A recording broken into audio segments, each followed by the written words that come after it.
Une femme a été amenée en salle d'accouchement lorsqu'elle est entrée en travail pour donner naissance à son enfant. Pendant les efforts, le destin l'a rattrapée. Elle est décédée après avoir mis au monde un beau petit garçon.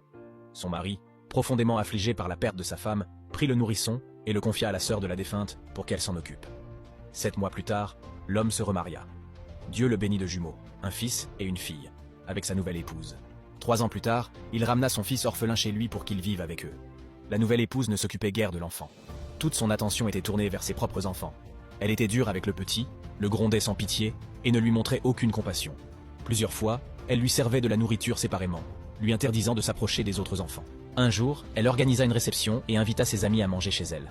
L'enfant arriva, regarda la table couverte de plats variés et de friandises. Il tendit la main pour se servir.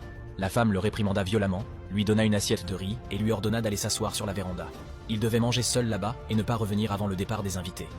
L'enfant, qui n'avait pas plus de 4 ans, resta seul sur la véranda, exposé au froid sévère. Il craignait d'être frappé s'il revenait à l'intérieur, alors il s'allongea et finit par s'endormir. Quand les invités partirent, la femme prit ses enfants pour aller dormir. Le mari rentra du travail le soir. Elle lui dit « Je t'ai préparé à manger ». Il répondit « J'ai mangé au travail ». Puis il s'enquit de leur fils orphelin. Elle répondit « Il dort dans sa chambre », oubliant qu'elle l'avait laissé dehors, seul dans le grand froid. Cette nuit-là, il fit un rêve. Son ancienne épouse, décédée, lui disait « Prends soin de notre fils ». Il se réveilla troublé et demanda à sa femme si l'enfant allait bien.